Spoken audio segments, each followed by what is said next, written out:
Hello, you. How are you? Man, I've been thinking about you while I've been coloring. You can see the alcohol ink on my fingers. I've missed you, and I hope you're okay. I hope you're doing good. I wanted to show you what I did in April, and it was kind of a lot. It was 21 pages, just, you know, the upper end of what I'm doing, although I have done 29 one month, but a lot of these were kind of intricate. And I worked on 12 untouched books, and that's why see, the reason you didn't get an April plan video was that I started making it twice and then ditched it because my April plans were just to catch up on my whips and group buddies and things that I wasn't able to do in March. So I was just going to use April to catch up on whips. However, you beautiful people sent me some wonderful books, and I have a stack of videos going out to show you all these new books I got. And I get so sidetracked with new books, and I love them so much that I have to color in them immediately. So I think I maybe finished 2 whips, but everything else was new. So there went that plan. But let me tell you, plans aren't for coloring anyway. I have coloring plans, but you know, what happens, happens. And it's all good. So 21 pages. Yes, I did 8 buddies this month. I do have quite a few standing buddy groups I'm in. So a lot of those were groups, but there were also some single buddies. I did 3 color by numbers, 12 untouched books. That's a lot of those new ones that were gifted to me. And 4 sticker stories, which is a new thing. You've seen me on video do that. And I'm keeping track of those because those take about the same amount of time as a coloring page. And they're coloring adjacent. I guess I can say that, right? I can make that up. And then, as many of you might know, I am focusing on the Mytho books, the Mythographics and Mythagorias. And soon coming out is Mythagoricas, which I assume are a combo between both. I think the first one that's coming out is a Fabiana Attanasio one. But they're coming out so fast. I'm behind. I don't have the Dragon Spell Mythographic yet. Oh, gasp. Oh, I can't believe I don't have it yet. I was kind of thinking I'd wait till it went down in price a little bit, but I don't know. That's a long time to wait. So you see, whip finishing month. Yeah, sort of. And so when I started April, I had done 8 Mythographics and 5 Mythagoria so far this year. And I did 2 and 2 this month.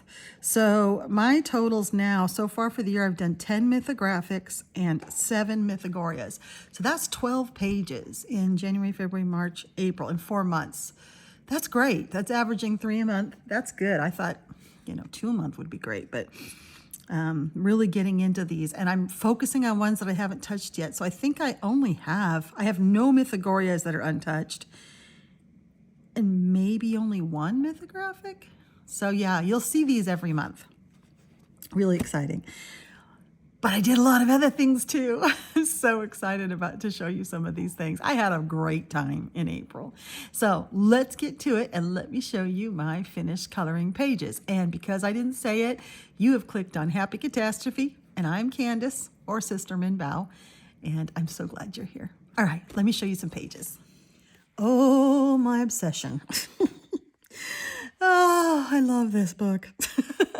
So much that I have been scouring resale sites for more art of coloring books. So I have 4, and I have more coming. The only one I'm not really interested in is the Star Wars one, which is probably a lot of you are interested in it. But there is a Star Wars art of coloring. I like it because I like the paper. It's decent. And I've really gotten into these weird patterny pages, just weird stuff. So you know that I did, for last month for Snow White, I did this. Well, then at the end of the month, beginning of April, I did this. And these I did at the same time, but I didn't finish this one until April. And these are Tsum Tsums. They're just cute little round caricatures of Disney characters. But what I'm finding fun is the backgrounds. The backgrounds are really fun. So I'm moving on, and I immediately Did this one in one evening. This is Roz from Monsters Inc., right? And this has a lot. It has a shiny, super golden green in there. Look at that. Yeah, super shiny. And all acrylic markers. All I'm using is acrylic markers on these. And that's, I think, what's making this so much fun. It's just flat coloring. I don't think these things should be shaded. I mean, they're like stickers. So I think the flat coloring in this book looks great. And I've got a friend who got a hold of me off of Instagram and said that they were inspired to get this book as well. And so we're going to start doing some pages together. Right now we're working on different pages, but once we get done with our perspective pages, we're going to maybe start doing some together. The one I'm working on currently for April is this one. Well, this was April and this was April. I mean, like, I can't stop.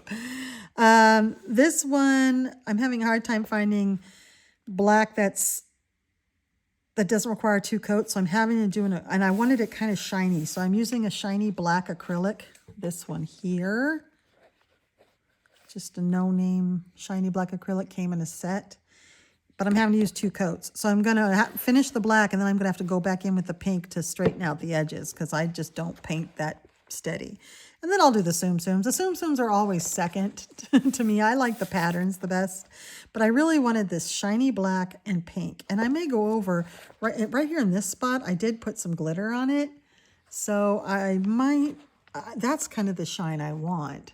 So I might do something on top of this acrylic to make it really glittery, because I wanted it a glittery, shiny black and then flat pink. I thought that would be cool. But yeah, there's so many pages in here I want to do. Oh, I can't look at it because then I'll work on this and nothing else. But I'm just having fun coming up with color ideas and special effects, and it's just fun. It's very pop art type, and it's, you know, you can do anything with it. And my buddy, who is going to be coloring with me, has done some pretty pages too. So a lot of fun. So that's Disney Tsum Tsum. All right. Next, I worked out of this book. Now you're probably seeing different sleeve lengths, little bit different lighting. I was trying to be efficient and film. This video gets so long, and it is labor intensive. So I was trying out filming some of it as I went along throughout the month, but I just got confused. So I just am not a good planner. It's just easier to wait till the end of the month, and as soon as I have a chunk of time, just do them all. But you will see some of this was filmed at different times, some of these reviews on these books, on these pages. This one was finished about midway through the month, and this is a group that I'm in. Now, this Woodland Kingdom coloring book is by Toshiyuki Fukuda, and it's really cool. Seeing it online and flipped and stuff, I wasn't interested. But then I fell for it. I ordered it, and it's phenomenal. The paper's great. It's single-sided. It's just really, really fun. I'm still learning my way with mediums and what to use. I've been kind of hooked on acrylics, but I think I'm going to try alcohol markers this month. But yes, I'm in this group, and this group has been together for like a year and a half. They've just sort of flying under the radar. Nobody knows about them. So I just joined them last month. So this is my second page with them. And we did the musical instruments page. That's something else I'm working on. Here it is. We did this page. I'm going to bring you out a little bit.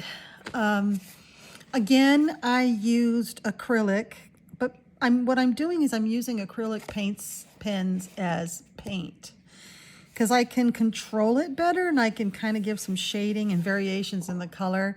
So basically I take an acrylic marker, like, let's pretend this Copic is an acrylic marker, and I push the nib down, and I get like a pool on a palette of sorts. Let's pretend this is a palette, and I push the nib down until I get like a pool of paint, and then I take a paint brush and I use that and paint it on. It's exactly like using Crayola Super Tips as a watercolor. You can use acrylic paint pens as acrylic paint. And since you already have the paint pens, why not use them? And there are some spaces in here that my paint pens are just too thick-nibbed to get into, so I use a paintbrush. And I really enjoy it. I had a good time with this. This is all acrylic again. The shiny stuff is some glitter. This looks like those shuttle art glitter pens, yes, that I was generously gifted. And the neat thing about Toshiuda is he puts, he hides animals. I did not know that. So I started looking at my buddies when they, in the group, when they started posting, and there's a bear right in here playing a horn. I thought it was more bushes. So I just colored it as bushes. So you can't see the bear on mine. So now I know to look a little bit closer before I start coloring. And then I didn't feel like putting in a full background, so I did just this neon, it might be an alcohol marker. No, it's also acrylic. There's like neon acrylic pen around just to add a little glow to it. And yeah, there's some, you'll see some glitter, shimmery stuff. Some of that's like in the eyes is a glaze pen, but most of this is the shuttle art glitter gel pens. And they're just, it's just so much fun. Like I say, it's single-sided. So, and then you go to the next one. It's, you know, lots of detail, very strange, sketchy line work, but really addicting and a lot of fun. I don't know if we're doing one this month or not. We're a pretty loosey-goosey group, but if we are, you'll be seeing this again at the end of May. All right, so that is the Woodland Kingdom coloring book by Toshiyuki Fukuda. I've been talking to quite a few of you, and you've kind of had the same experience I have, and that is that this book is, I think the pages are coated with some kind of drug because it is absolutely addicting.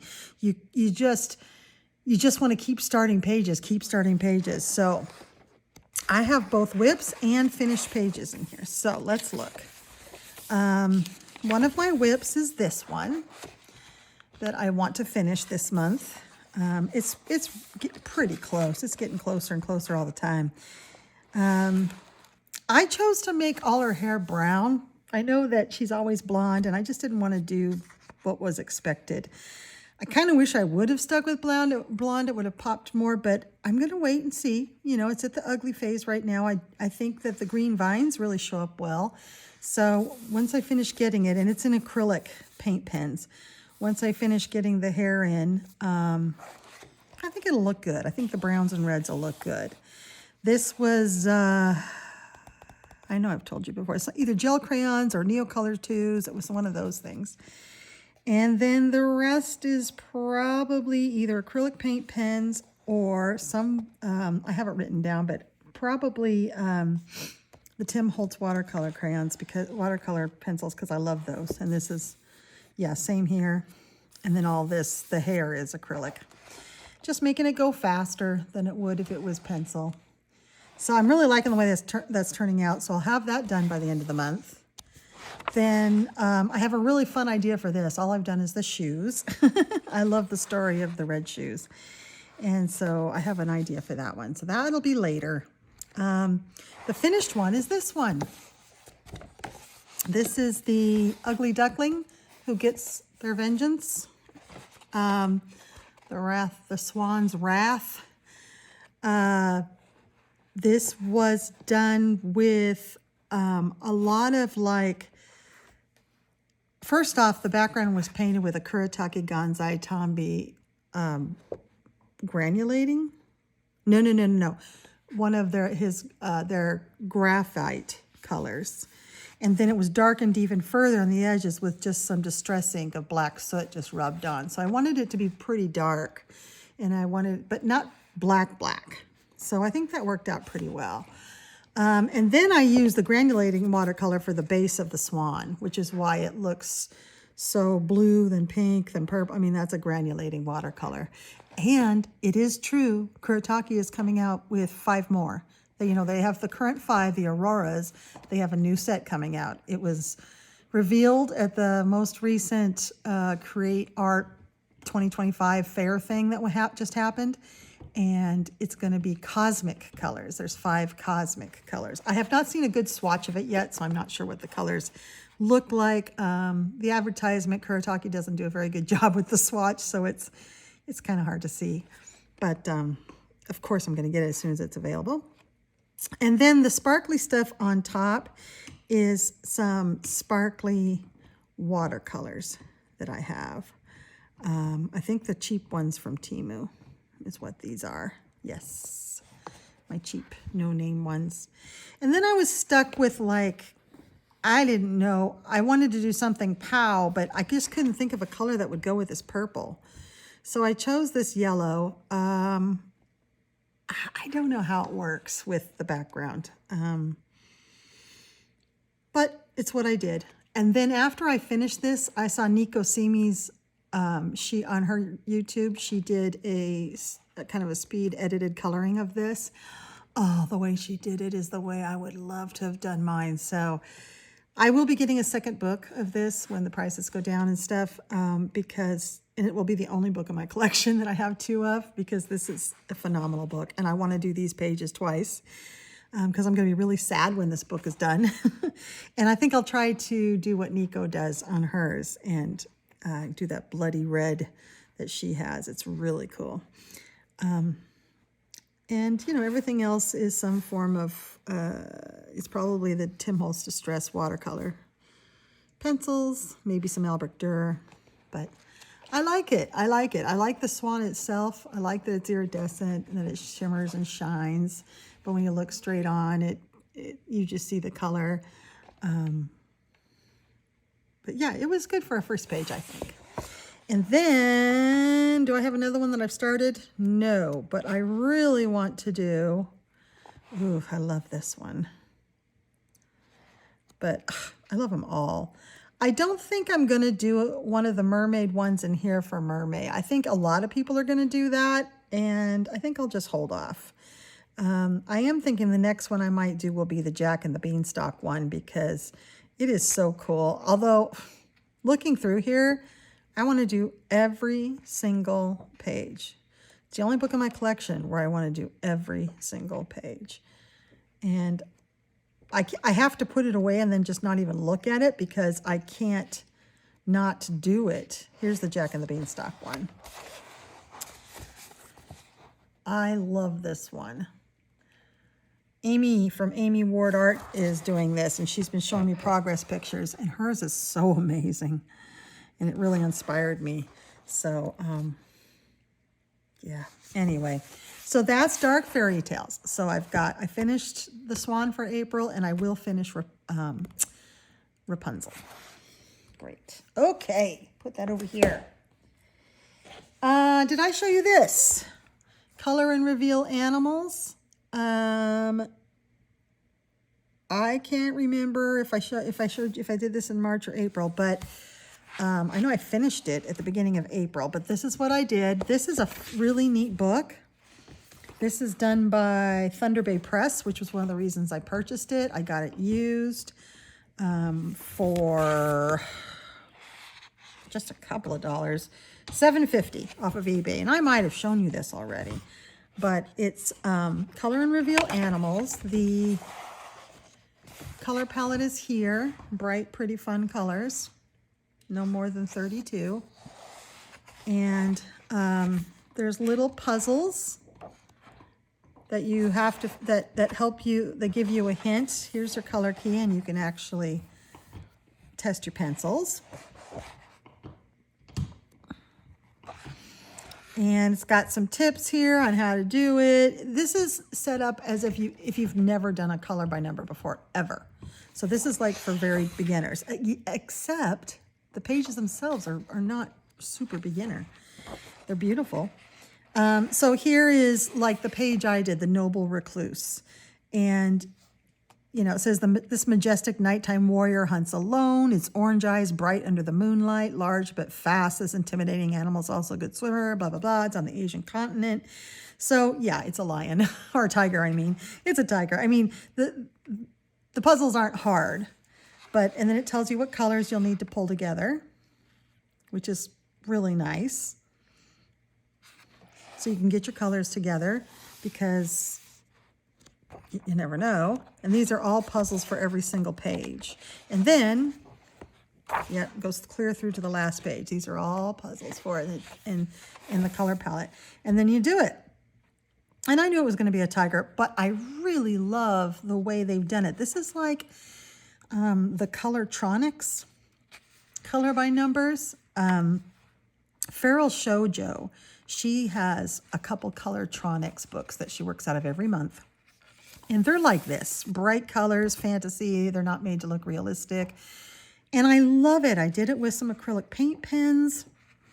And I think it was so much fun. So this is, you know, from the explanations, this looks like it's for beginners. But look at how beautiful that is. I love it. And I can't wait to do the next one. This looks like a deer, doesn't it? You can probably see it. King of the Woods. You wouldn't want to get in the way of this regal creature, especially when it's trying to defend its territory. Its impressive headgear can grow up to 3 feet wide. Oh, it's probably an elk. Though it is soft as velvet to the touch, these striking fellows have been striding around forests and grasslands for thousands of years. Their russet brown pelts prized by medieval kings and early hunter-gatherers. Yeah. Here's the colors that it's going to take. Look at the greens. It's beautiful. I bet it's an elk. So yeah, that'll be the next one I do. And I just really, really am enjoying this book. So yep, got it off eBay for $7.50. And it's a lot of fun. Thunder Bay Press. I'm a sucker for anything Thunder Bay Press puts out because I know it'll be paper like this. They've got, I mean, it's almost cardstock. They have the best paper. All right. So that's another one I did for April. Then in my Dark Fairies group, this is such a fun group. We work out of this book. We do about a page a month. Sometimes we skip a month for catching up or just because we not feeling it. But this month we did the Puppet Master, and she's towards the back here. And that's what I did. Now she's hanging by chains, and she looks like a puppet, like a marionette on her face. Yeah. So I gave her white eyes. I took away her eyeballs. And the background is acrylic paint pens used sort of like paint. So I bought the Languo. You know, we have all those wonderful gel pens. Well, they have some brush nibbed acrylic paint pens. So I bought them. I don't like them at all. I was surprised because the gel pens are so good. They're very transparent. They're like the first edition Artix pens that I basically threw across the room because I was so frustrated with. They're exactly the same formula. Really watery, very transparent. However, they paint good. So I thought I'd use those because I might as well use them up. I'm not going to use them for my color by numbers because they're not opaque, and use them in a background where you don't have to be opaque. But, you know, my blending was okay, sort of. I tried various things on top. I tried some some chalk pastels. I tried some oil pastels to make the blend better. Neither one of those things would work on top of these pens, so I just left it. That's good enough. And then she is mostly those pens. She's also some alcohol marker. There's a little bit of alcohol marker on her dress, and on her hair. But there's some really glittery gel pens in there. Some of those are the Shuttle Art that were gifted to me. And then, of course, a beloved super golden marker for those wings. I wanted her to be metal. Soft pink and hard silver and black metal. So that whole juxtaposition. So she really shines. The chains are glitter. There's a lot of, the black is all that, the Jelly Roll Black Glaze pen that came in a pack that someone gifted me. So yeah, there's just a lot of glaze, a lot of glitter, a lot of metallic. And she turned out pretty much what I was thinking she would be. So I really like her. This book is great. And I don't think we've chosen a page for next month yet, but we will. There is some more sea creatures in here for Mermaid. And that's Dark Fairies by Tabreth, and it's also Thunder Bay Press, which is why this book's so much fun, because you can really get in there and work on the paper. You can use anything on it. I still think this one's my favorite one that I've done in here. Or that one. I like that one too. But this is a really fun book. I enjoy working in this every month. Okay, what else did I do? I got into this one. Now this was a gift. You guys saw me open it. This is a gift from my friend Sarah Simi, and I did the very first one. Now these look like this. Yeah, they're tiny. And you cannot see what they are. They're just, that's why it's called, this is Eclipse's series of secret circles. This is number 5. I've never tried one, and I wanted to try one, so Sarah got this for me, and I enjoyed it. They take a long time. They really do. And this is the one I did. Little birdie. Now, oh, I missed some around his eye. Man, I looked at this like 15 times to make sure I got them all, but I missed some around his eye. There are so many.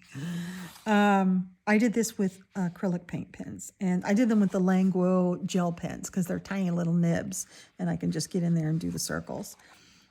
This book would be really good with a dot marker, with dot markers, because these dots are about the same size as the nibs on those things. So you could just, you know, dot, dot, dot, dot. It'd go a lot faster than the way I did it.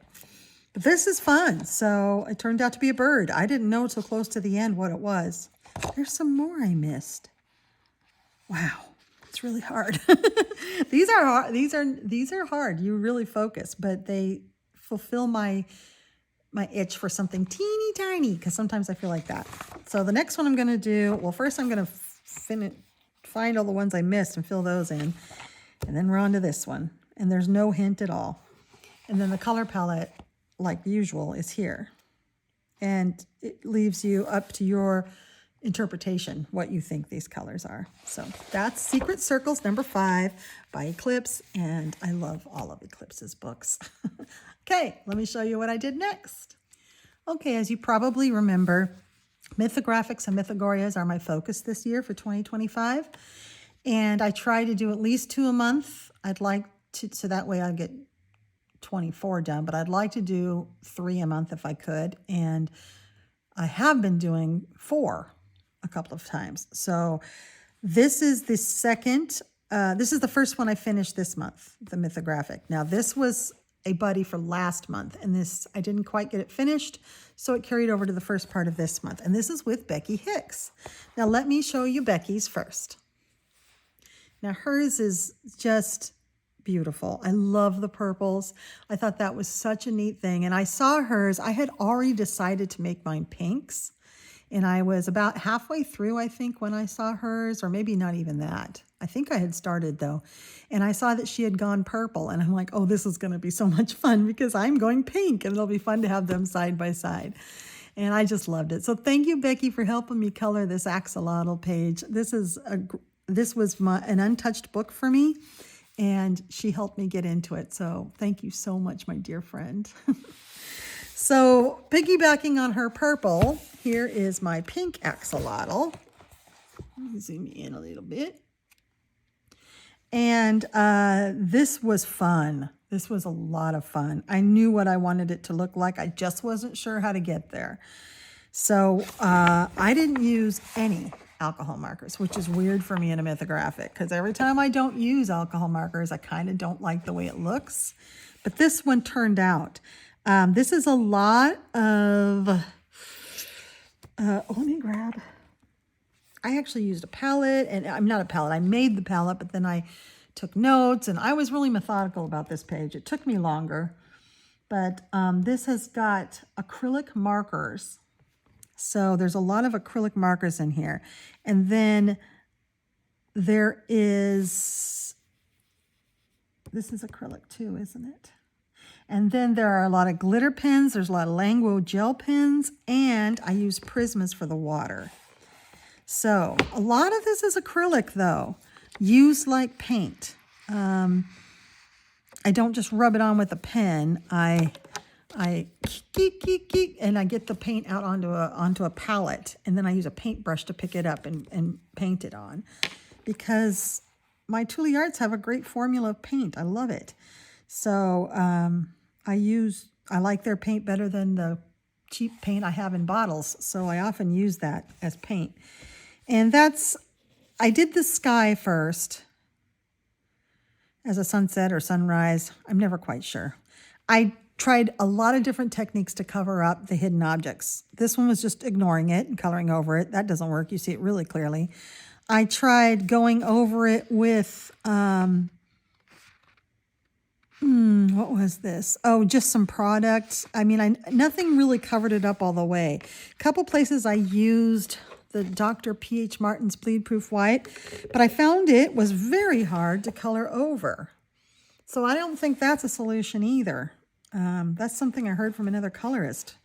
Sometimes I can just color over it, but these were really obvious, so I just sort of have to pretend they're not there. But the pink, all this here, there's a lot of Languo gel pen in here, just blended. And I ran into the problem with the look of this page. Okay, something's off about it, because are we looking at it by the side? Because we're seeing plants above the water and under the water. These are definitely, I mean, this stuff was here, so this is coming out of the water. But then these aren't under the water, so are these just growing up along the side of the pond? But then how are we seeing down into the water? So the perspective is off on this. So I wasn't sure how to color it. And so I just decided that make these in the foreground, and then there's a pond, and then somehow magically we can see pretty far deep down under the water. And I just colored these slightly darker to make the things that are underwater, I made them slightly darker to try to give the illusion that they're underwater. See, there's one of those objects that I put the white ink on and then tried to color over it, but it's really hard to, I haven't found anything yet that'll go over that bleed proof white. This is, again,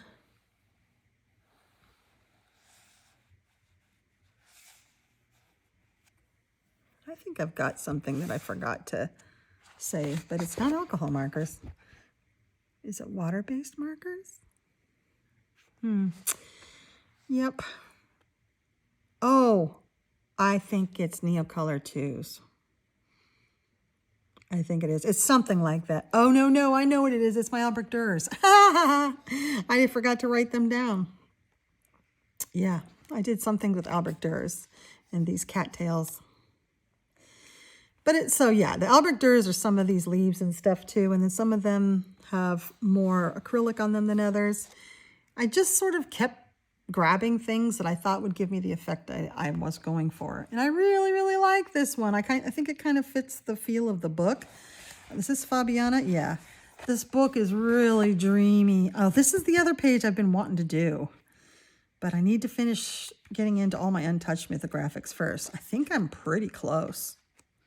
But this is such a dreamy, fun one. I don't know why this was untouched for so long. It's basically criminal, because this is a beautiful book. I wish it didn't have the stupid hidden objects, but some of these pages, the hidden objects are really hard to see. It just so happened that this one, they were pretty out in the open. So that's Dream Garden, Mythographic, Fabiana Attanasio. Okay, what else did I do?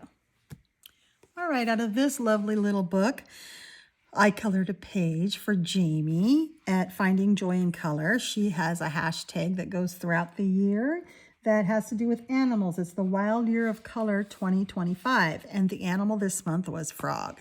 So, of course, I wanted to do this page. Now, I've been I had a realization today. These cute and cozy books, I have a few, and I do enjoy coloring in them. I am practicing different techniques, of course, that we see on, and this was a gift from Hannah at Hannah's Art Adventures. Thank you, Hannah. I love this book. And a few people have seen it and have purchased it as well.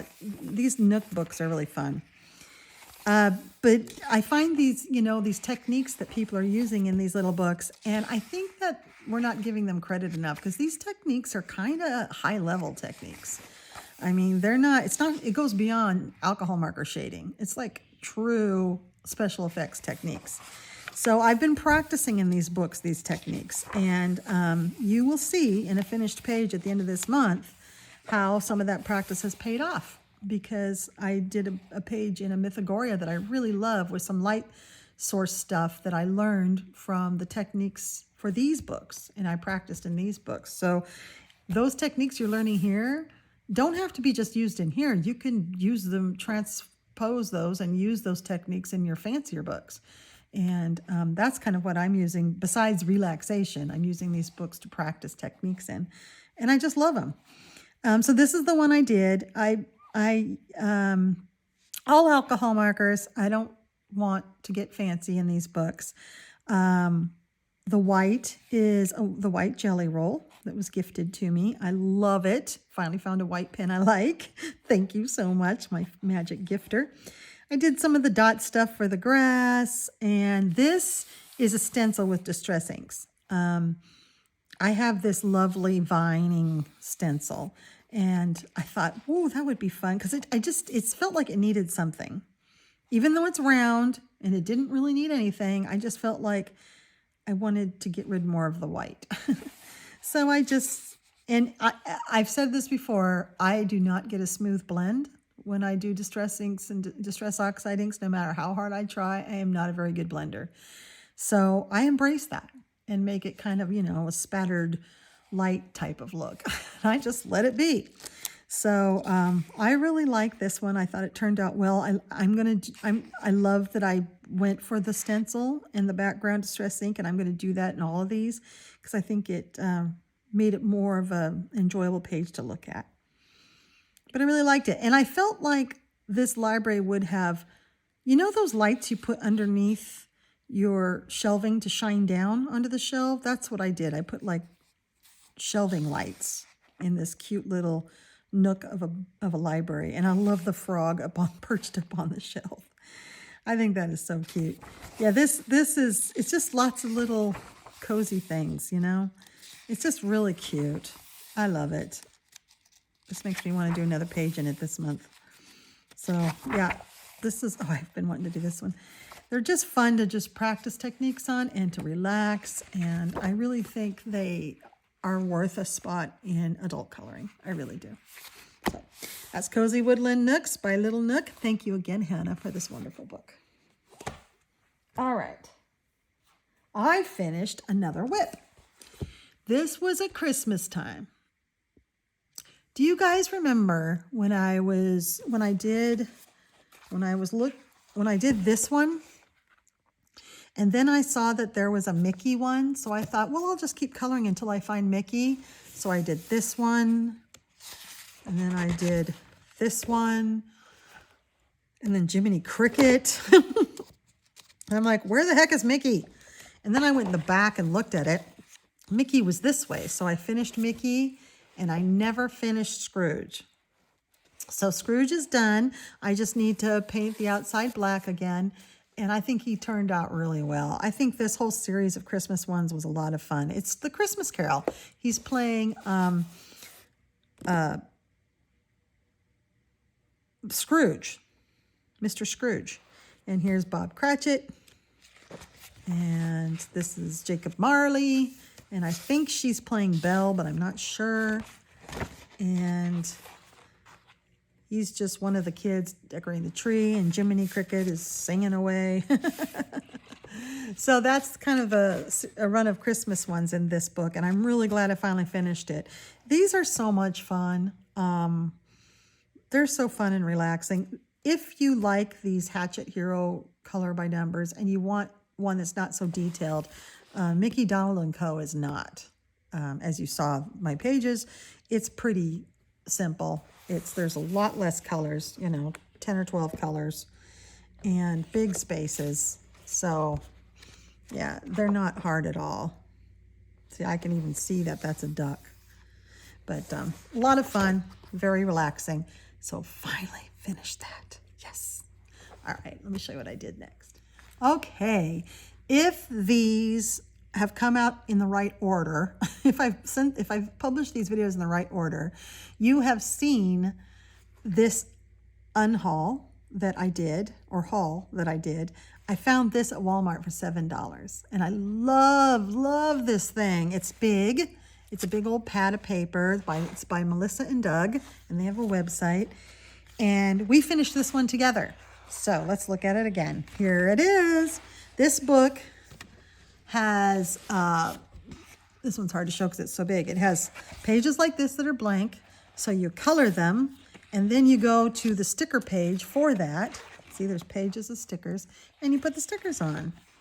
So we put the stickers on together. If you saw that video, if you didn't, look for it. There'll be a picture of this book on the thumbnail. And it was a lot of fun. These stickers unpeel really easily and stick really well, and they're slightly bigger than the drawing is, so you know, little hands can easily get them on in the right way.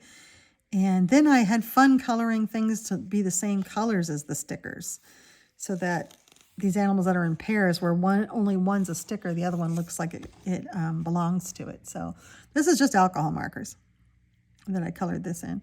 So you're gonna see this one too quite a bit, because this was super fast and easy. And a lot of fun. So this is Seek and Find Sticker Pad.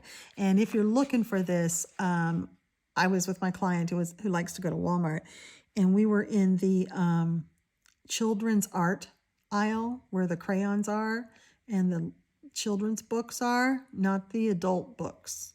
So if you go to the children's art aisle where there's pens and crayons and stuff, you'll find this. And 300 stickers. It's 14 scenes, so not bad. You could finish this, and they peel off really easy. So you can peel it off and you can take it off and give it to your child with the sticker page, and they can just sit over here and work on it while you work on something. So a really, really fun thing to do. I think it's great for all ages. Okay, Melissa and Doug, Seek and Find. Okay, it's been a hot minute. As many of you know, I had to have a little dental surgery done, and I thought I could just, I didn't need to rush finishing this video. I could just stop where I was, go have the dental surgery, come back and finish it up. But no, that's not how dental surgery works. It was pretty massive. It wasn't a big procedure, but there was a big aftermath. So it was several days before I could talk again. As you've seen from photos, my face is bruised and was all swollen, and I couldn't talk well. So I have a little bit of a different way of saying my S's right now while things are healing up. But other than that, we are back to regularly scheduling programming. And now it's mid-May. So the next thing I did was out of this book. Now, this we all call, I think it's actually called Bunny Girl, but it's a Korean book, and we all call it the Bunny Girl book, I think. I found it on Amazon once. Every now and then it goes for sale on Amazon, and it's not expensive at all. If you ever see it, grab it up, because it's fantastic paper and it's adorable. This book, does it give the author's name in here? Not in English, it doesn't. Oh, it's a cute bunny. He's so cute. Nope. I knew it at one time. Anyway, I did my very first page out of here. So this book is really cute. It's all Alice in Wonderland, and it's very kind of Fabiana Attanasio-like. And every page is just wonderful. The bunnies are fantastic. It's probably my favorite bunny book. And I did this one. Now, some of the pages are single-sided, especially when they start a new chapter. So, like, that would be technically single-sided, but most of them are not.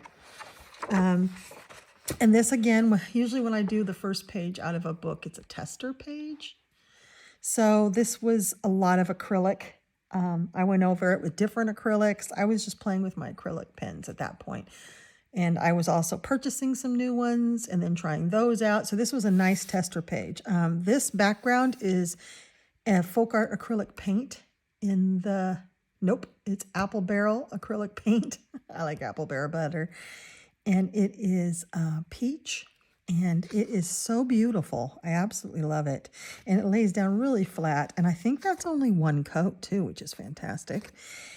And then this is just a lot of different acrylic paint pens. And then there is some Shuttle Art glitter gel pens. That glitter tends to move a bit, so it tends to kind of get all over the place, which I'm not mad about at all. So I actually did this for an Alice in Wonderland prompt months ago. Never finished it until this month. So it was one of those long-term whips. See, it's got some, that red up there that you're seeing is super golden markers. Yeah. That shiny red in the flowers. And then the rest of the shiny stuff, a lot of it is the Shuttle Art glitter gel pens that were a wonderful gift. There is some, I think that's a gold paint. Yeah, I don't think that's a marker. But I just played with stuff and had a really good time. It's not a, oh, and then there's some, oh, I put them away. I was going to show, they're, I know GI Colorist, she's been showing them. They're called Bible highlighters. And basically they're a gel crayon, just like any other gel crayon, but super transparent and super soft.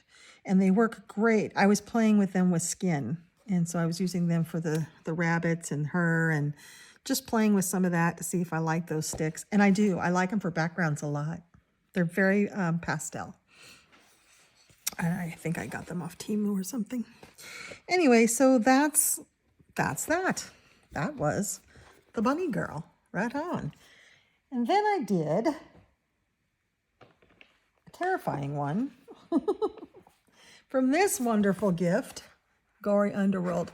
Now, if you saw the opening of this, this was the one Mythagoria I didn't have, and the one I thought I didn't need, because it is, we never see this artist again. This is the only book we see this artist do, and then they're gone. But I saw flip-throughs and didn't think I liked it. Well, it was gifted to me. I saw it in person. It's fantastic. This was gifted to me from Tanya. And it's absolutely wonderful. And the page I did for April was this.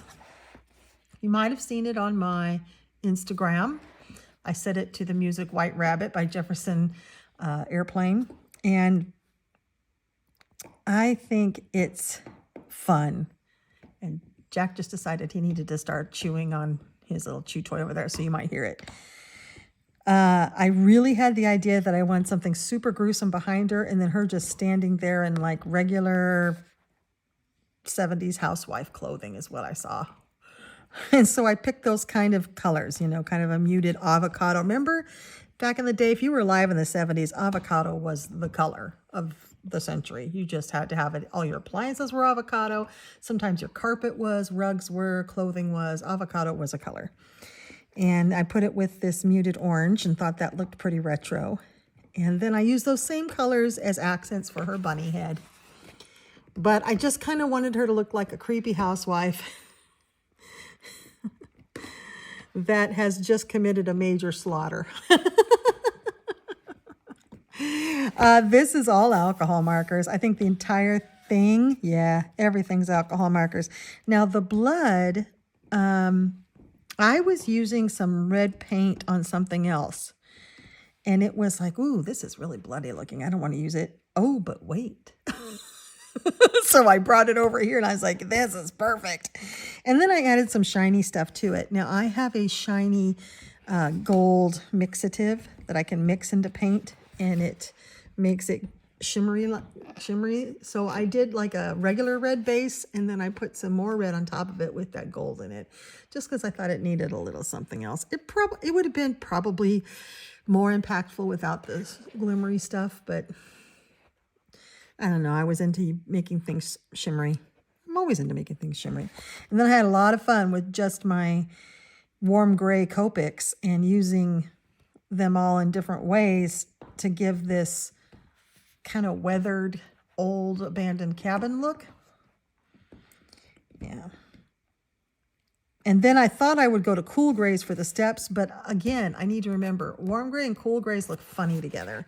So I only did the first step and a half like that, and then I switched back to warm gray. So it looks a little different there, but hey, that's how we learn. Yeah, I really liked this one. I really wanted it to show up in Easter feeds, you know, you're looking through all the cute bunnies and all of a sudden, what? She's pretty shocking. But that was a really fun page in this Gory Underworld by this artist. And I want to do more in here. I can't wait. All right, let me show you what I did next. So here are those, I found them, the Bible highlighters on Temu. They're just called gel highlighters, no bleeding for Bible. But if you look up Bible highlighters, you can find them anywhere. And you'll see that they're mostly pastel colors, which is kind of what I was wanting. And let's see what's a color that'll show up for you. Let me show you what they do.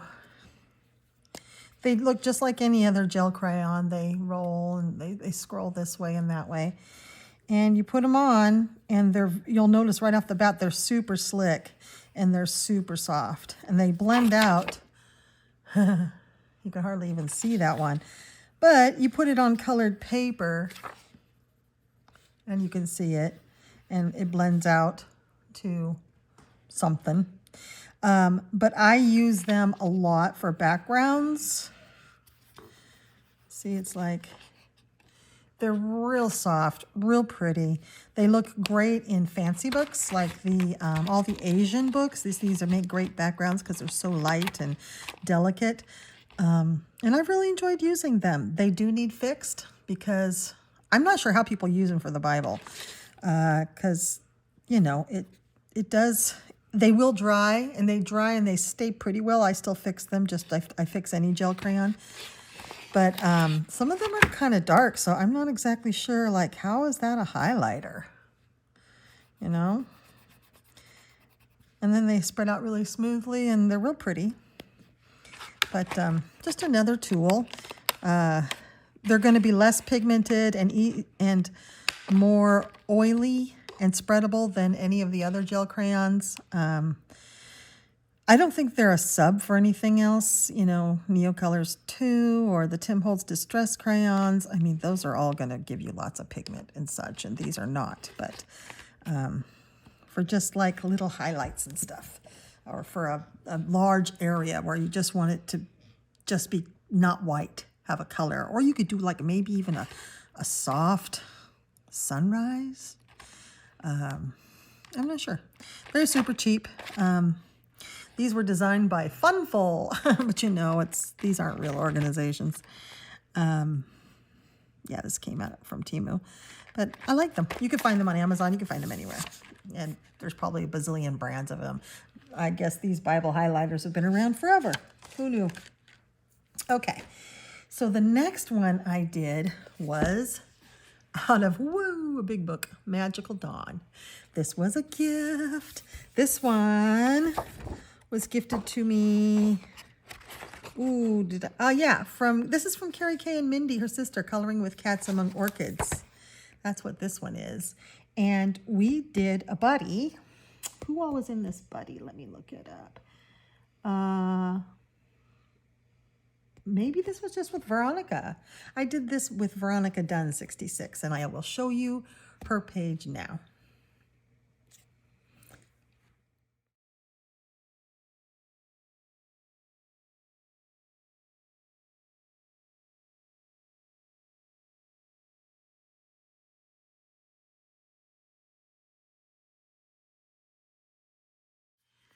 Isn't hers gorgeous? The berries are just, they look delicious. She's been following a lot of color alongs and trying some different things with her pencils, and I think it's noticeable. I think you can tell.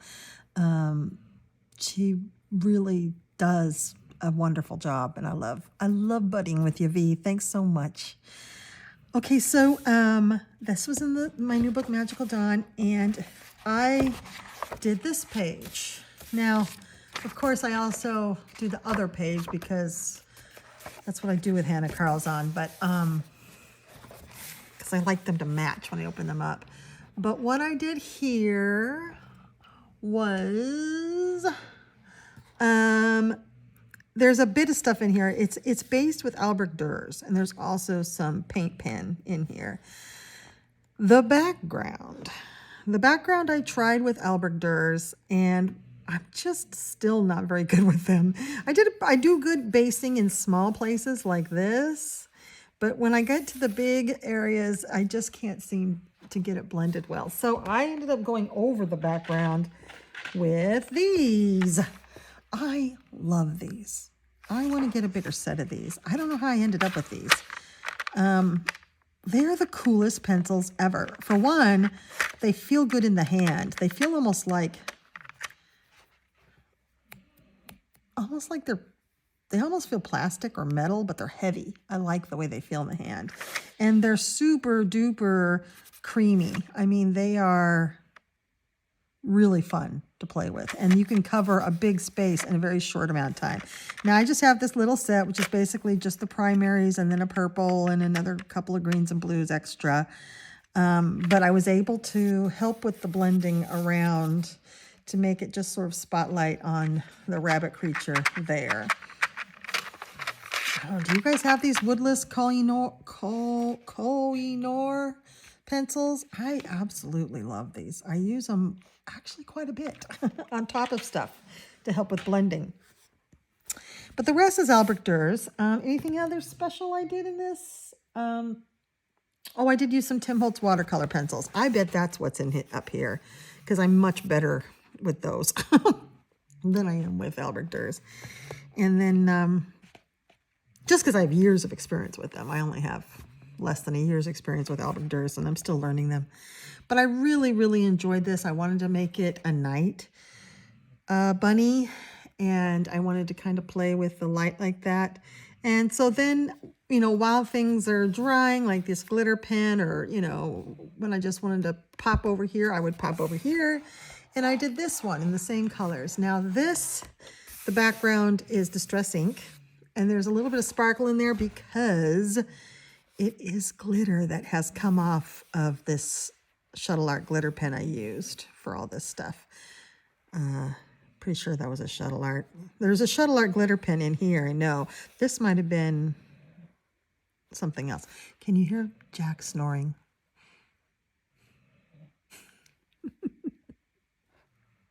He's tired. We went to Grandma's today. But this crown, I used the same colors that I used over here, but just in different ratios. And then I added, the green is, you know, just a little bit of green here, but there's quite a bit more here. So they look a little different, but they're still cohesive because they're the same colors. I actually think I like the crown better than the rabbit that I did this time. I do like the combo of Distress inks. I don't think I wrote that down, but I think it's Uncharted Mariner or some other deep blue. And then like Villainous Potion and then Taffy or something, one of the light pinks. So it's a purple, a pink, and two different blues. It looks like an Uncharted Mariner and then like some sort of an ocean sea blue. This green is a Jelly Roll Glaze pen that was so thoughtfully gifted to me in a pack. I love that. I love the green. I love the red. I love that entire pack. The black is black Jelly Roll Glaze. Here's some more green Jelly Roll Glaze. This all is Jelly Roll Glaze. I had a lot of fun with this page. So that is 2 pages out of my brand new untouched book, Magical Dawn. Thank you guys so much. Carrie Kay and Mindy, you two are amazeballs. This is a beautiful, beautiful book, and I love working out of it. All right, let me show you what I did next. So the next buddy I did was out of one of my favorite. I was going to say my favorite, but Undead Academy. Poison and Passion is amazing too. There's just a lot of good Mythagorias, but this is one that I've worked out the most of, and I really, really love this one.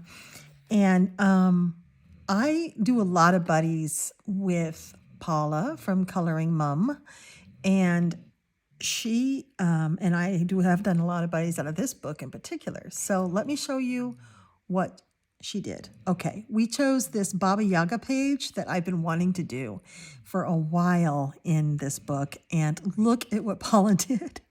Is that not awesome? Oh my gosh, I love the bright red and yellow. It just feels kind of traditional Russian to me of her clothing. And then the green fluorescent gooey bubbling cauldron. Isn't that amazing?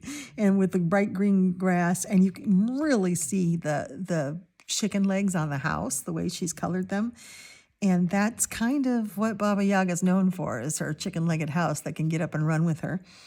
And so that's her running through the forest with a spyglass of sorts in her hands and skulls all over the place. So let me show you what I did. And thank you, Paula. That was this page. I had a blast doing this page. I didn't mark it. I've done so many in this book. I think it's near the front. Yeah, here it is. So I did it this way. I did it more in the dead of night. And I decided to do, I tell you, the cute and cozy coloring books. I've been trying different techniques of things. And one of the things that I've learned is how to make it look like light coming from, like in those books, it's often a TV or computer monitor. And there's cute little critters watching it. And so it's shining kind of a glowing green out to them, and then it's glowing off their faces. Well, I use that same technique here to make, well, her eyes are glowing, but then it's like the spyglass is glowing and the eyes from the skull are glowing, and almost like she's searching for you out of the woods. And it's a really easy technique to do. I just take a straight edge and a pencil and draw the lines of how I think of where I want the light to go. And then within those lines, I color it differently. So I decided that it would be a green light. So I colored it various shades of a yellow green, with the darker green being the darker elements like the trees and things, and the lighter green being where, I don't know, I just mixed and mashed it up so it wasn't all one color, because it would shine brighter on here, but it wouldn't shine brighter down in here. So I just made it so that you could differentiate. It's a lot of fun to do. And the final result looks so cool. I also made some glowing off of here.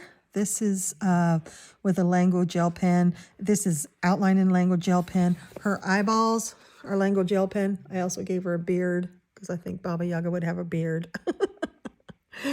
And everything else, you know, the focus is on these crazy lights coming out. So everything else kind of recedes in the background, because I really wanted to give it that feeling that it's nighttime and that it's dark, and that these flowers, these are a paint pen, but they're just sort of there. They're not defined or anything because they're in the dark. They're off to the side. And then, of course, I made this one's eyes glow just for fun, but none of the others. But this one's so close to you and it's kind of looking at us. So, yeah, as if they were like magically endowed by her to look for things, to help her look for things. So she's out on the hunt. So that was mine, and I had a blast. This is one of my very favorite pages this month. It was just fun to color and to make this effect and to watch this effect come to life. And I'm going to be doing more and more of these sorts of fun effects that I practice on those easy peasy pages, and then take what I learned from those pages and do it here on these more intricate pages. So cool beans. So that's Mythagoria, Vengeful Forest. Again, one of my very favorites. All right, let me show you what I did next. Okay, some of you may have seen a video of me putting together one of these sticker stories. And I have filmed putting together another one or two of them, and have asked if you guys would like to see more of that, with maybe me telling a story or something in the background. So just something you can listen to while you color, and then glance up and see the progress that I'm making, and then I would finish it there in the video. And some of you said, yeah, so I'll probably do that. I did 3 this month. I get these off of Temu. You can get them off Amazon. They're more expensive. You can get them off anywhere pretty much.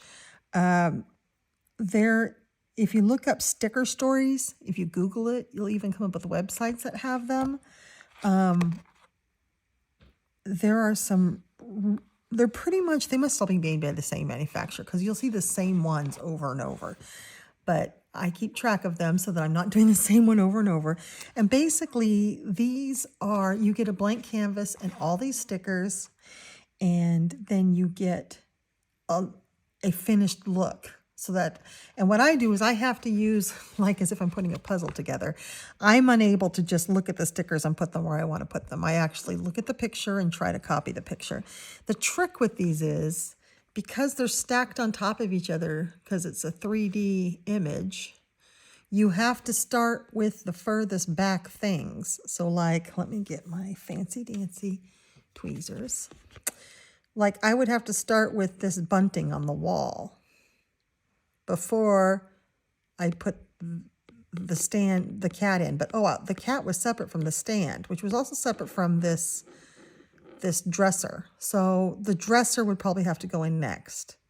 And then these things on top of the dresser. Oh, but this pillow is tucked in a little bit behind here. So this would have to go on next before I put these pillows in. And see what I mean? You have to start with the stuff that's in the very back.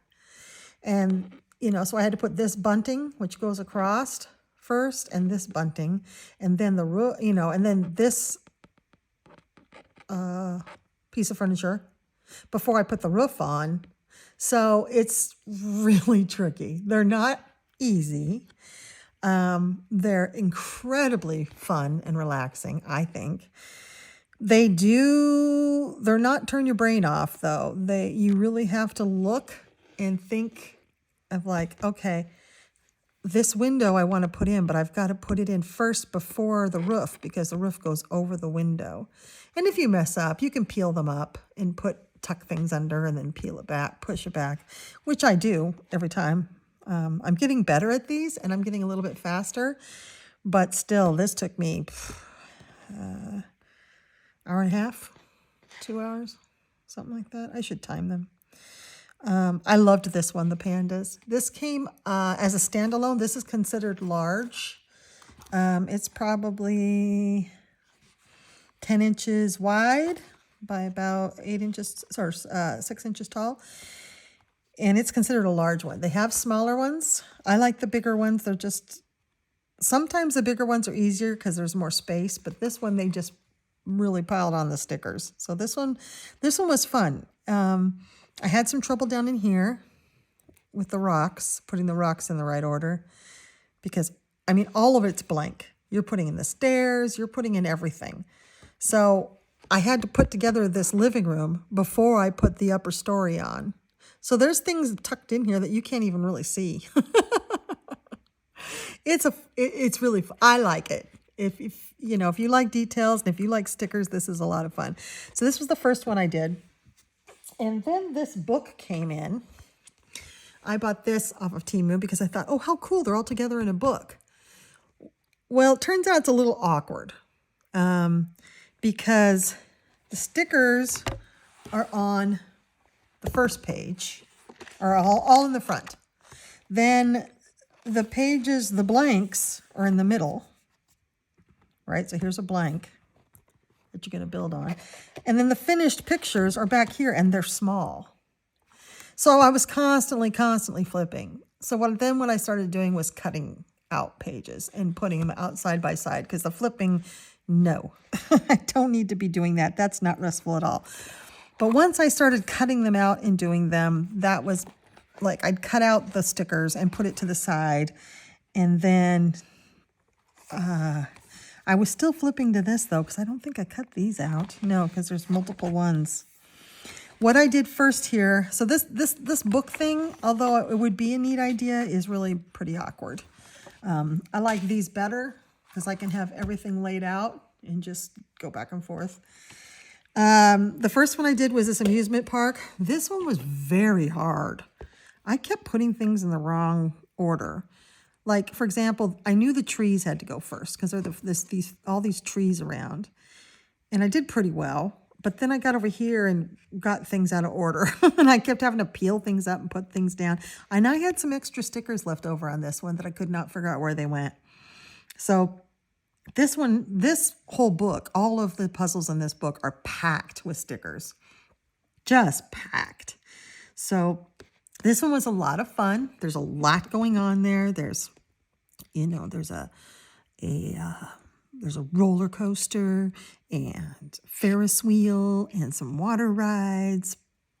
There's a concert going over here with a girl band. There's lots of people, lots of little cars. I had extra cars left over. I had an extra building. I had one of these sort of buildings left over, and I just couldn't see another place to stick a building. I couldn't find it on the regular, on the reference page either. I couldn't find it. But getting this fencing in with all the other elements was tricky. It took me a bit. You really have to look at the reference page and try to work from the small, like this car had to go in first before the fencing. Oh, but wait, the fencing's kind of on top of this building. So this building had to, I mean, it was just, this one was hard. This is the Duo amusement park. And then I also did one more. I did the next one, which this one was actually a lot of fun. This one wasn't as hard. All these are separate stickers, but that was so obvious where they went. I mean, there isn't a lot of stickers on top of, in front of stickers. So, you know, you have, I had to put these things in first, but then I put everything else just sort of built up. And all of these little fun little plushies were so much fun to place, and they're cut out perfectly. So everything goes in just perfectly if you get it right. And then down here, she's resting on the bench, and they're shopping. This one was a super amount of fun. This is the doll department store. Yeah, so those are the three that I did. Oh, I did 4? Did I do another one? Can you hear Jack snoring? That's not me, that's Jack. I did a 4th one, but I filmed it, and you guys saw that one. So yeah, so these are a lot of fun. So if you're interested in these sorts of things, just look up sticker stories almost anywhere, and you can find them. Okay, I've got a few more things for you. Okay, I did find the other one. And this is birthday preparations. This was a standalone, another large-sized one. And this one was really hard, but it was a lot of fun. I didn't find the carnival one as much fun as this one. This one was as hard, or probably harder than the carnival one. I mean, there was so much. This was totally blank. I even added in the upstairs area. I mean, it's all just added in. And all the little things. Yeah, everything. Everything. This was completely blank. This didn't even have the stars on top of those trees. It had nothing. But this one was good times. It took me the longest out of all of them. I mean, every little thing, even this, you know, all this, everything on here was added. It was just nothing at all. I should take pictures of what these look like before I get started, shouldn't I? I'll do that for the next ones. But this one was a lot of fun. I really like this sticker story. Okay, so that was it. We did have 4 sticker stories. Okay, the next thing I did was out of Mythographic Deep Blue. I haven't worked out of this much at all, 1 or 2 pages, and not for a long time. So Yolanda from Coloring Biker Mama, I think, buddied with me on this. And Becky Hicks, 33, I was budding with her, and then Yolanda wanted to do it too, and I'm not sure if we were all on the same page, but we all intended to do it. Now, Becky got mad at her page, and in her words, had a Hulk moment and tore it to shreds. I would love to see that. I mean, I don't want anybody upset, but geez, that would be fun. It's like, rawr, just rip it all up. So she tore that page to shreds. But Yolanda did hers, and let's look at it. Now this baby is stunning. And if you saw Coloring Biker Mama's finished pages video, she talks about this and how she used another colorist page for inspiration. And that's great. That's how people do art. I mean, at least that's how people learn. But artists use inspiration photos, pages, paintings, pictures, whatever. They use inspiration. So that's perfectly fine. And so she got inspiration from that page where the person also used this fluorescent type effect on the bubbles and such, and the glowing of the orcas. And the whole page is just absolutely gorgeous. And I saw that before I had really started on mine, and I was like, oh, holy crap. That's really good. I've got to really step up and, and I know we don't need to do that. We definitely, comparison is the thief of joy, right? We don't compare ourselves, but we do. Come on. I see that and I'm like, oh. But I also was inspiring for me to actually try to do something different. Now, unfortunately, my original idea was something like that, so I didn't want to feel like I was copying Yolanda. So I went completely different. I made it pretty dark, like it's like I usually do, like it's maybe a dark sea or night. I'm still not great with glare on windows. I think I might have done the wrong color of those. I think it comes across as something on the window, but maybe not just a glare. And besides, what would it be glaring off of? There's no ambient light. So I really like the way Yolanda did hers better, but I'm not sure. I had a blast. This is a lot of alcohol markers and then some acrylic paint pens in here. And this is a flash paint, a folk art flash paint.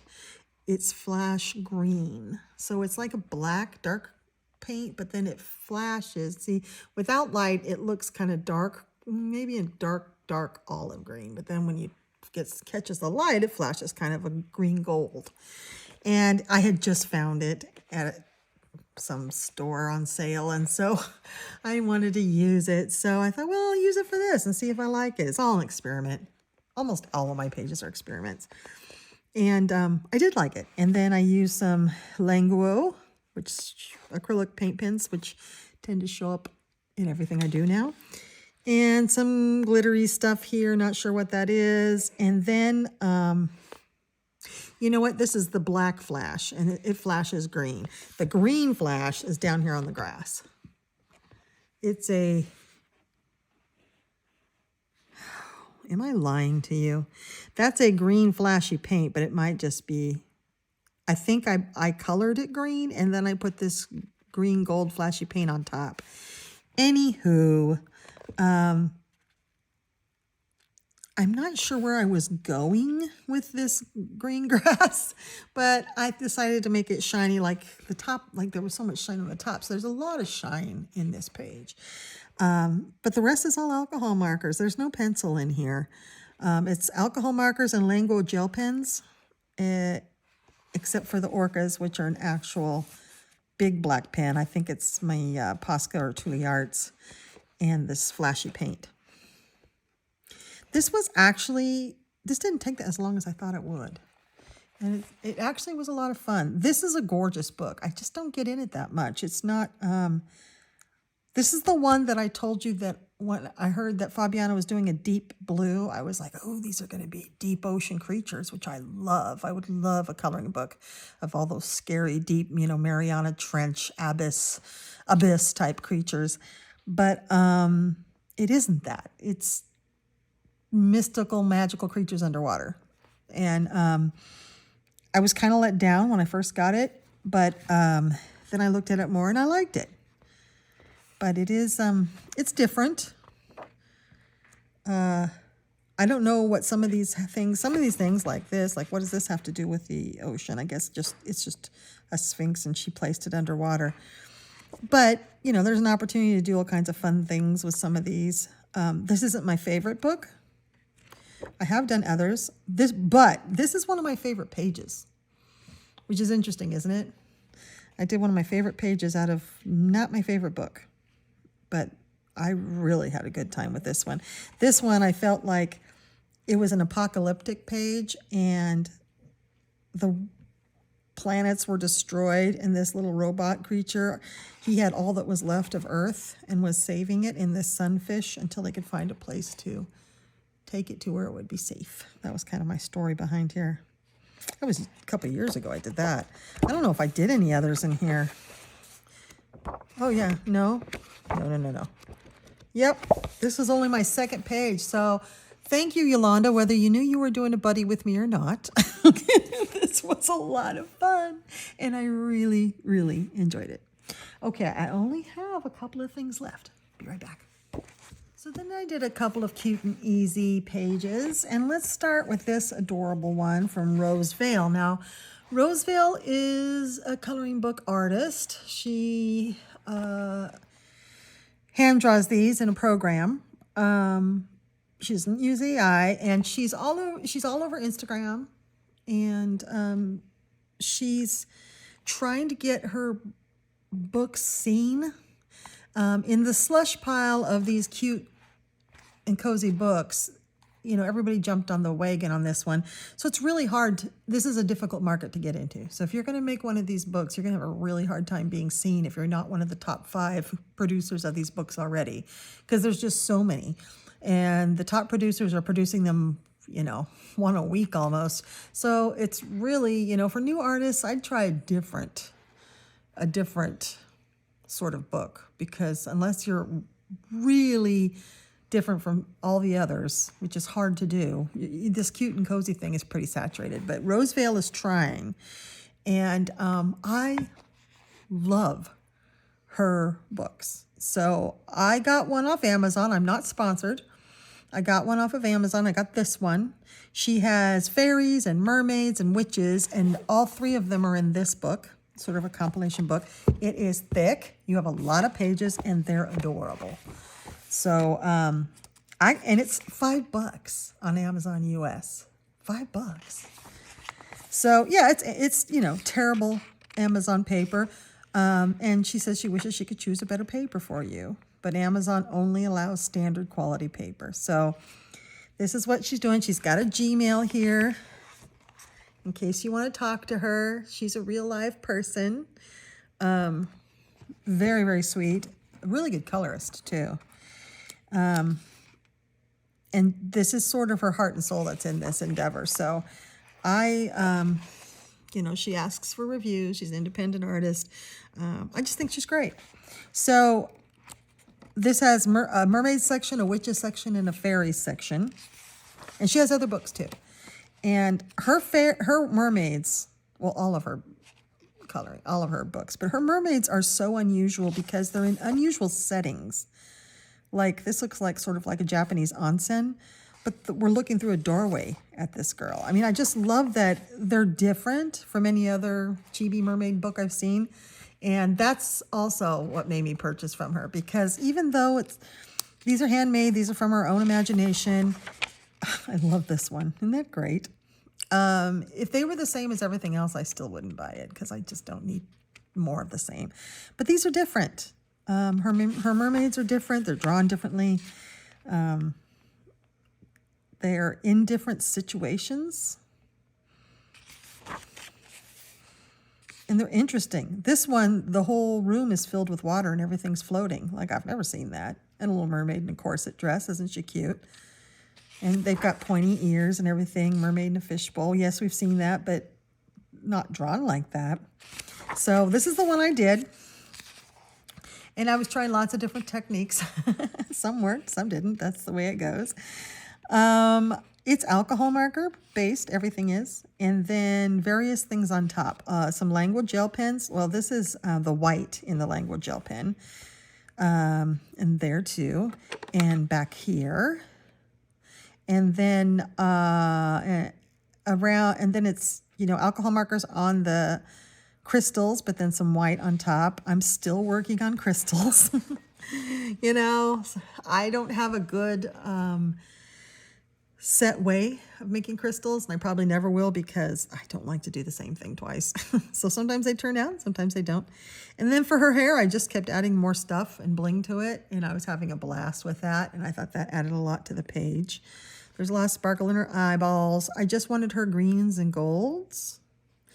And then I tried sort of a technique with the water that I've seen. It sort of worked. There already were some of these lines, but not all of them. I made more.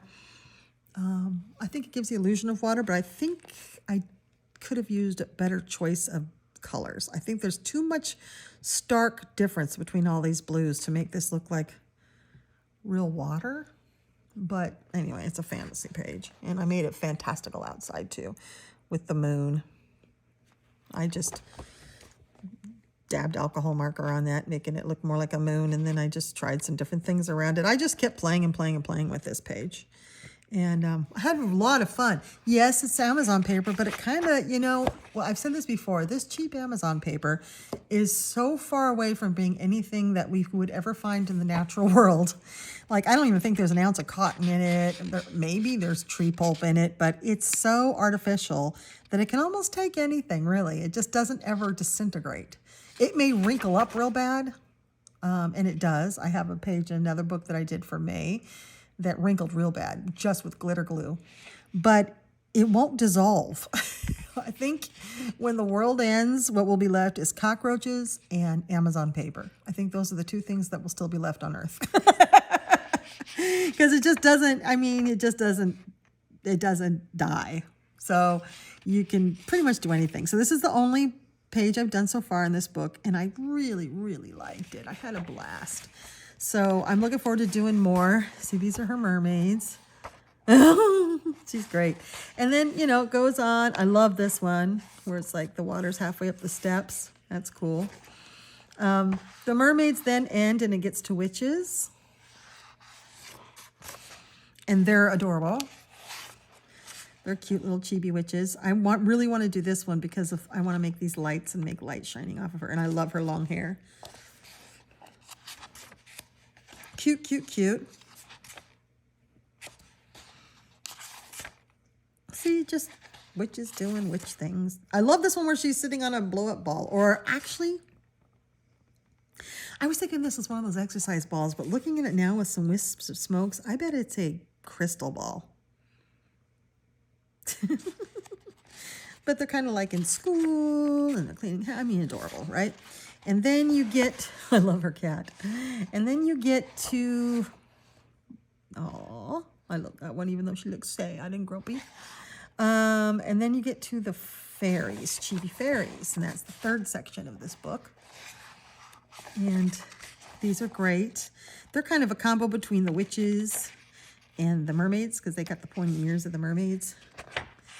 But they got little wings and they're cute. Of course, my favorite section is the mermaids, of course. But these are fairies that are in, this is one that's standing on top. Look at her cute legs. And she's standing on top of lily ponds, on lily pads. Oh my gosh. Oh, you guys, guess what? It's way early, but the farm down the road, not the farm next door to me that we share a boundary line, a property line. It's the organic farm next door. The non-organic farm further down the river, closer to town, has strawberries. And I had some tonight, the first strawberries of the year. My dad invited me down to dinner, and I went down to their house. They live about 12 miles closer to town than I do, and he had picked up some strawberries. And Mom had cut them up and put them in some sugar. They're not very sweet. They're kind of tart, but she put them in some sugar. Oh, that boba looks good. I need to get some boba soon. And we put it on ice cream. It was so good. So my first strawberries of the year. The addiction has started. Isn't this great? So lots of fun, lots of fun. She's got other books as well, so check out Rosevale on Amazon. And yeah, let's give her a little love. Okay. Then I did Love Monsters. Now, there's a funny story to this one, but I buddied a page. Now, this is a great book, and it used a pictured perfectly perfect coloring. Used to have a hashtag for it, but she kind of gave up on it because she hates this paper. Now, this paper, it's even more different. It's thinner. It's not as good as the one that's in the book I just showed you. But man, these pages are cute. So I have done several in this book when the hashtag was running. It's very hard to work in because alcohol markers just go poof and bleed all over the place. It would be worth it to copy these and print them out on better paper. This paper is a challenge, but the book is so darn cute. So let me show you the page that Veronica did first. Okay, so here is Veronica's page.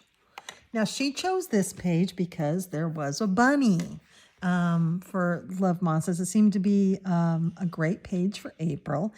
And as you can see, she's done some really fun work with alcohol markers on here. And I love the palette. I love the way she repeated colors throughout the quilting and the flowers and the hanging laundry. And it's all just so cohesive.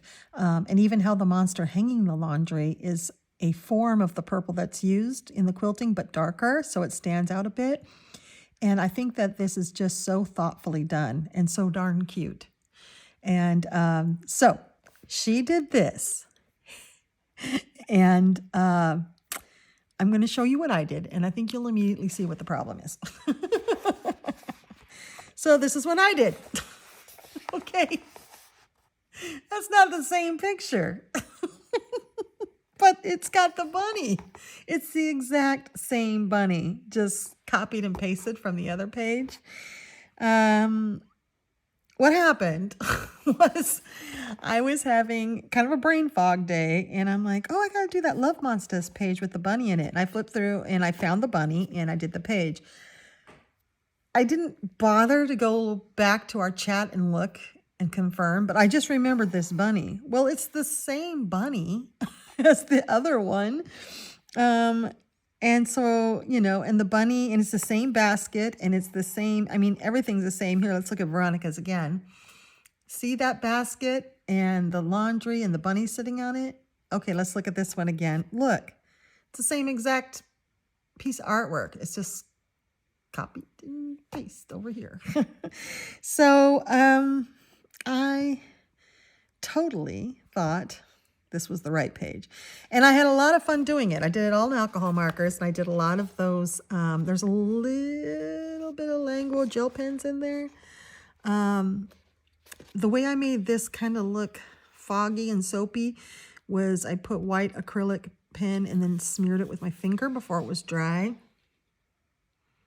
I think, yeah. And then I followed a little tutorial that I found on tile, but I didn't quite do it right. But I like what happened. This isn't at all what it's supposed to look like. I'll try some more. But I had a lot of fun. I just used alcohol markers to make the coloring and the splotchiness, and I took advantage of when the alcohol markers were wet to add more colors so they all kind of swirled together. And then I think what's wrong with them is the way I did the white. I'm not sure. But I had a really fun time. So then I sent it to her, and then I was looking at hers again. I was like, oh no, I did the wrong page. So what did Veronica do? She did this. Because of course she did. Because she's Veronica Dunn, super colorist of the universe. She colors so fast that when I sent my page to her, I was like, oh no, I did the wrong page. Within a day, maybe two, she whipped out this one and sent it to me. So Veronica can basically do 2 or more pages to your 1 page. I'd love to hear how many she does a month. But I love what she did with the black and silver flooring. I love everything about it. So we had a lot of fun this month and funny times. And thank you, Veronica, for coloring with me. This was a lot of fun. I did quite a few pages with you this month, and it was a good time. Okay, I have 2 more left, and then we're wrapping up, and we're finally done. Okay, the very last 2. So let's start with this one. This is a brand new book. It's a big book. Let's see, can you fit all in there? There's a big book. It is it was sent to a colorist friend of mine, this one and another one, from the publishers. David and Charles Publishing. And they're trying to break into the color by number. And they wanted her to have her opinion on it. Well, these are teeny tiny. These are as small as the Disney Hachette Heroes Fantastiques book, this book. And how little these are, well, that's actually bigger. But look, these get little tiny. Now, the thing about this book, though, is they're little tiny, tiny spaces so that you can make really detailed pages. So like, here's one I did. I still need to paint the outside. But see, it's really teeny tiny little spaces so you can get all these details in, right? And that's one of the reasons I love this book. Here's another one. Is that it looks really good because of those teeny tiny spaces are all different colors. You can hear Jack chewing his bone again. And it makes for all kinds of different details to pop out. So they look very intricate when they're done. And I use mostly language gel pens for this. I did one for May here that was not as detailed. The pieces were bigger, so I was able to judge by the bigger pieces that this could be better served with acrylic markers rather than language gel pens because they're teeny tiny. The acrylic markers with brushes just kind of swept on. So this was I did this for Mermaid and it was really fun. Now, that's what happens when you have little versus bigger spaces to color in a color by number. This one from David and Charles are these, I mean, these are tiny. These are so tiny. These are tinier than the other book. And that my friend could not see them and would have to use a magnifying glass and decided that this wasn't for her. So she sent it to me to see if I would like it. And I thought the color palette was amazing. It's all very muted colors and it's very beautiful. And so then I decided that I would look in the back to see the results. Well, they aren't detailed at all. So I was confused as to, I mean, I love them. They're gorgeous. I love these muted colors. They're very beautiful. They almost look like Japanese tapestry. But why have those little tiny, tiny spaces when there's so much big swaths of color? Like this one is only like 5 colors, maybe. So why is it all those teeny, tiny little spaces? It would be misleading. So I would not use language gel markers on this one. So let me show you the one I did. I thought, well, this is interesting. It's on fantastic paper. Teeny tiny. And I did this one. Now, I looked at the back. I mean, I think it's great. But I used acrylic gel pen because if I use language gel markers on this, for one, it wouldn't work very well. It'd be skippy and sketchy. For two, it would use up all the pen. So I use pens with more ink in them, bigger pens. It's almost like it's challenging when it doesn't need to be challenging, right? There's no reason for that amount of detail in the spaces if you're going to have these big areas of color. Now, do I like the finished result? Yeah, and because I looked ahead, I could, make things gold and stuff. But I do like to keep things a surprise. And you really can't with this book. You have to look at the finished solution first so that you know what medium to use. Or just, now having seen this, just use acrylic paint pens. With paint pens, with acrylic markers, you do have to go over it twice. So there's 2 at least. So there's 2 coats on everything. But it turned out really nice. I mean, I love it. And on this side is a puzzle. Crafted from wood with a painted face, no arms or legs, yet full of grace. Carved with care, I began as a toy, now a prized souvenir bringing joy. What am I? And I think these are the Jizo Bodhisattva toys. I think these are Jizo toys, but they're gorgeous. And it's a Japanese coloring book, so it's gorgeous. So the finished product is beautiful. However, there's another problem with these. Not only are they detailed for seemingly no reason, except maybe just to frustrate you. They also, it says here that their A's look like that.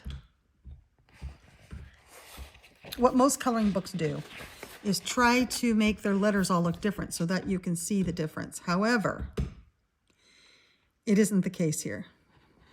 Their J's, their L's, their I's, even the F. Where's the F? No.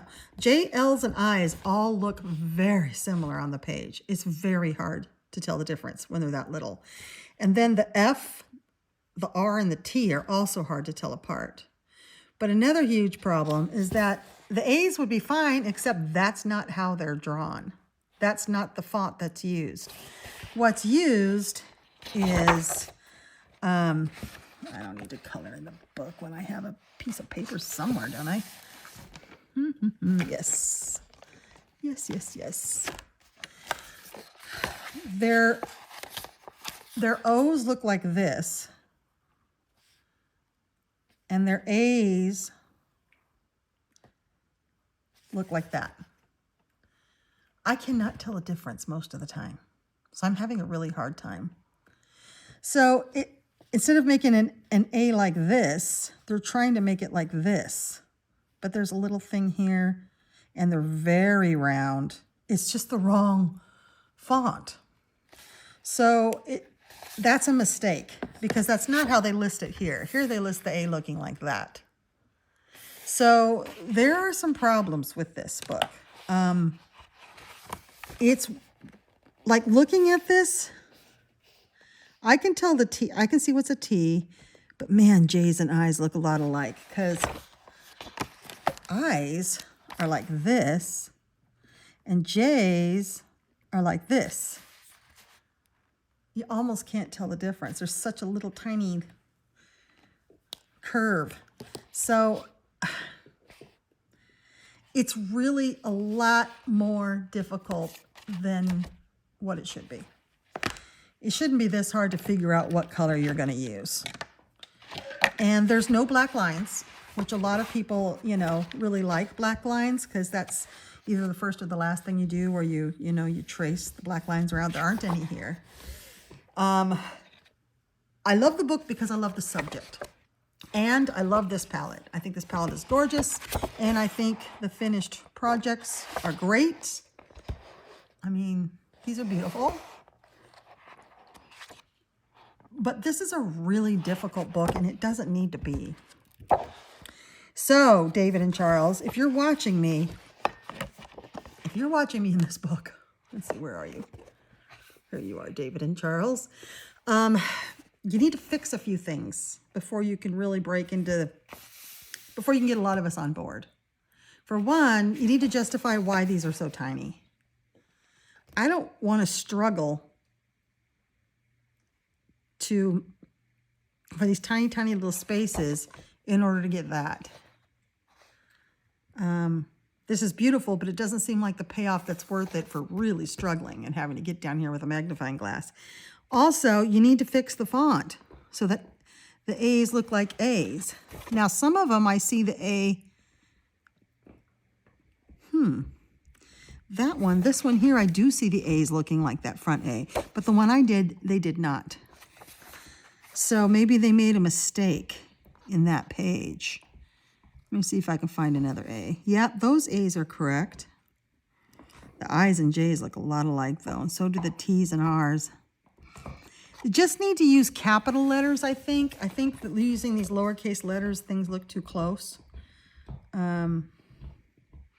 If you could fix the visibility on this, probably just making the spaces bigger would be a better idea. This is the person, this is the illustrator, Severine Prelat, and the pages, the pictures are beautiful, so I have no problems with that. See, here's some of the finished pages, absolutely beautiful. But this is $10 in the UK, $13 in the US, and I'm going to do it because it's worth the struggle to get these beautiful pages. Just knowing that they're much simpler than what they come across as first. So if you're interested in these David and Charles mystery coloring books, that's what you're getting into when you buy it. But they are beautiful. You might be able to find them used eventually. I haven't seen these used, but you might be able to find them used and get, because people will get tired of this little tiny stuff. Wow, that is just microscopic. So small. But the paper's fantastic. I mean, it's really thick, and they're single-sided. Although you could never use alcohol markers on this, I don't think. If they bled even a little bit into the next one, you wouldn't be able to see the letter. So, yeah. So it's an interesting book, and I'm very grateful that my colorist friend sent it to me, and I'm going to really enjoy coloring in it. It's just, I'm going to have to be in the right mood for it. Okay.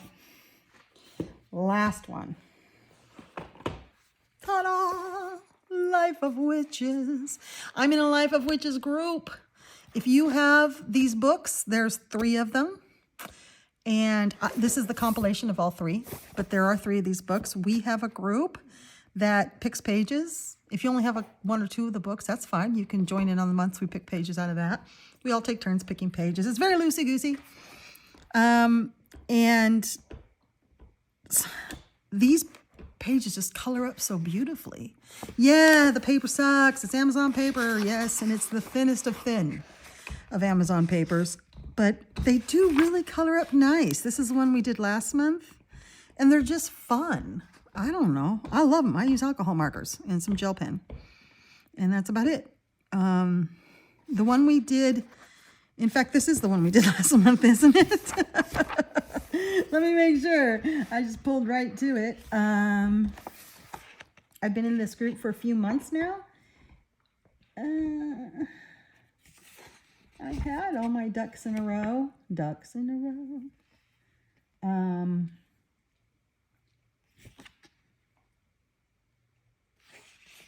Don't mind me. I did so many pages. 21. Nope. This was March's. We did the girls at the Ghibli bus stop. So we've done, let's see, so far we've done, this is the first book, Witches. And we did this one out of Witches. Then the next month we did, out of the next book, Year of Witches, which was, no, we did it out of the third book, Witches Around. No, sorry, don't mind me. Last month we did out of Year of Witches, the second book. So this is what we did. Maureen, I had a lot of fun with this. I used some raised glossy accents for some of these things and for some of these little raindrops just because I wanted to feel them. I think you can see them. And they do look like rain in person. They really do. Now for these girls, sometimes I make them sisters, sometimes I make them partners. The different pictures give me different vibes. I don't make them with the same hair. I just color them however I want to color them. I have been doing this though, making them match head to toe, which is kind of fun. But yeah, the only thing that's different here is there's some gold here on this rabbit, which I'm not sure why that creepy rabbit's there. And then everything else is alcohol markers, except for some glitter on their umbrellas. And then that glossy accent stuff that's on it's all on every raindrop. Yeah, these pages are funner than you'd think they are. I think. I look at a page and I'm like, okay, I'll do it. And then I get into it, I'm like, this is the funnest thing I've done all month.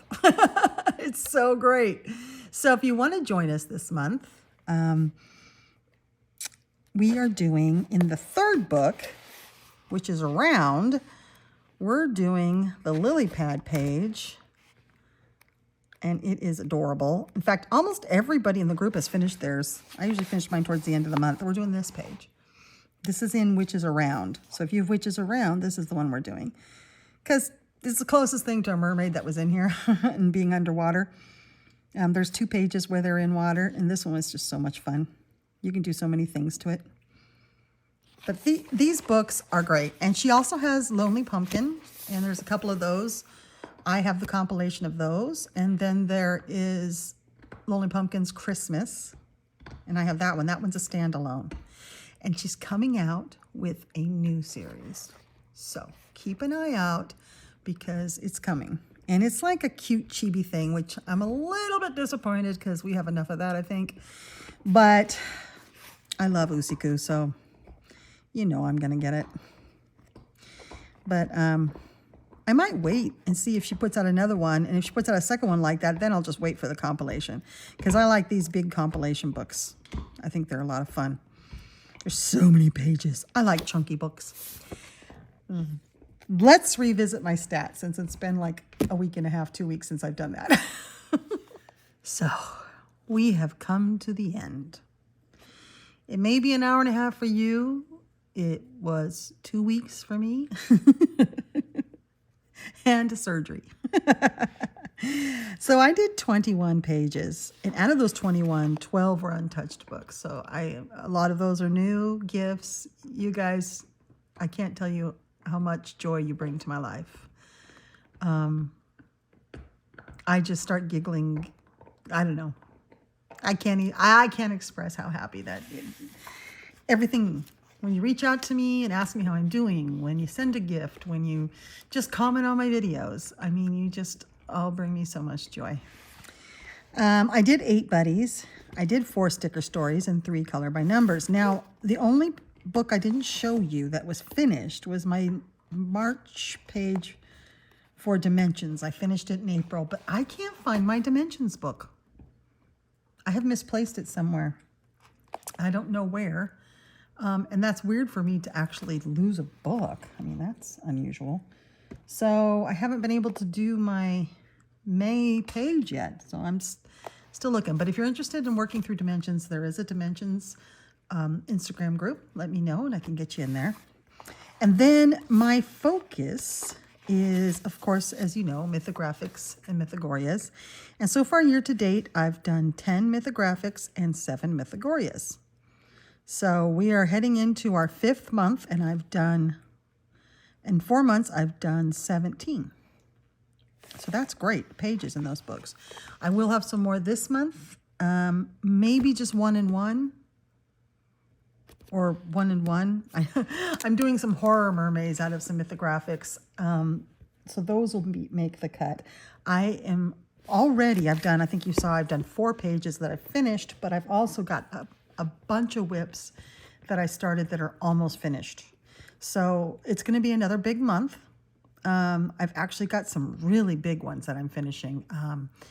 Do you remember when do I have it close by? Do you remember my opus? I had the roosters in Anamorphia for the end of last year, and for this year, for the first part of the year, the next one I picked was the Scottish creatures. I've done a lot out of here. Look at how much I've done out of it. Woohoo! Look at this. Okay, this actually has some of it filmed even because I had a request, and I am keeping track of all the viewer requests, and there is a video that will be coming out that is probably a series of videos of when I get a few requests, I do them all and put them in a video of just how I do certain things, little snippets, and then I'll release that video. Someone wanted to see the Tim Holtz watercolor pencils in a Kirby book because I use them almost exclusively in Kirby's. And so I did it. I showed you how I did this monster. In fact, several monsters. And so that will be in an upcoming snippet, but I'm working on it. Got this part of the sky basted as well. These monsters are pretty much done. The ocean's pretty much done.